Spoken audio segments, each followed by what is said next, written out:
In a faded and patched blue coat, turned up with red, the bellman of Kinver appeared in the one long street of that small place. If we call it a town, we flatter it; if we speak of it as a village, we insult it, and began to ring outside the New Inn. A crowd rapidly assembled, and before the crier had unfolded the paper from which he proposed reading, an ape of a boy threw himself before him, swinging a turnip by the stalk, assumed an air of pomposity and ingenuous caricature of the bellman, and shouted, "Oh yes, ladies and gents, I gives you notice that none of you ain't to believe a word Gaffer Edward says. Oh no, oh no, oh no." "Get along, you dratted jackanapes!" exclaimed the crier testily, and striking the youth in the small of his back with the bell-handle, sent him sprawling.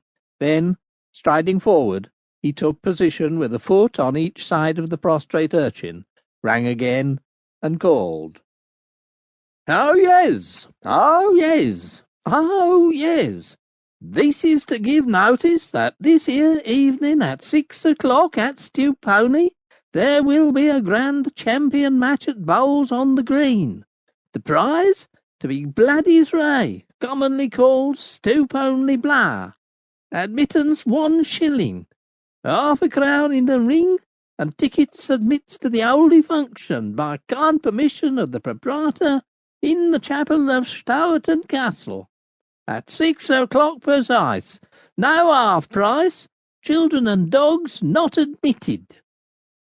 From the door of the New Inn issued Thomas Hoole, the landlord, in his shirt sleeves. Thomas Hoole was a bit of a wag and a crumb of a poet. On the board outside his tavern he had inscribed the following verses of his own composition: "Customers come, and I did trust 'em, so I lost money and also custom. To lose them both did vex me sore, so I resolved to trust no more. Chalk may be used to any amount, but chalk won't pay the malt account. I'm determined to keep a first-rate tap, for ready money, but no strap. Goodwill to all is here intended, thus hoping none will be offended.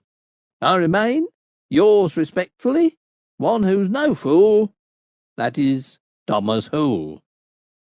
"What's the meaning of this cry, Edmund?" asked the landlord.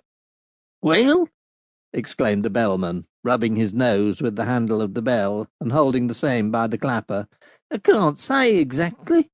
My instructions don't go so far.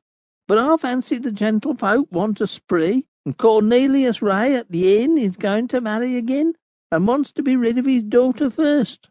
It's a knockered affair altogether, and not altogether what it ought to be. And so it has been settled as a mutual accommodation that there shall be a bowling match on the green, and she's to go to the winner. That's about it. Oh yes, oh yes, oh yes." Then the crier went forward, clanging his bell, and as he progressed, more faces appeared at windows, and figures at doors, and children swarmed thicker in the street. Phalanxes of boys formed before and behind, yelling, "Oh yes, Stewponey Blah is for sale to the highest bidder. Oh, stand another halfpenny and have her. Going for 2 3 farthings." Every now and again the crier made a rush at the boys in front, or backed on those behind, and dispersed them momentarily with the handle of his bell, or with a kick of his foot, and shouted, "You vagabonds, you! I gave no notice of no such thing. How can folk attend to eye, and learn the truth, when you're a-hollering and a-stritching them dies? I said she was to be bowled for, and not put up for auction." "What's the difference?" asked an impudent boy. "One's respectable, t'other ain't," retorted the crier, who then vigorously swung the bell and shouted, "Oh yes, oh yes, oh yes," whereat the boys mockingly shouted, "Oh no, oh no, oh no." A woman who had been kneading bread, with her sleeves turned up and her arms white with flour, crossed the street, came up to the landlord of the New Inn, and accosted him. "What's the meaning of this, I'd like to know?" "The meaning's before your nose," answered Hoole. "Where?" inquired the woman, applying her hand at once to the organ, and leaving on it a patch of white.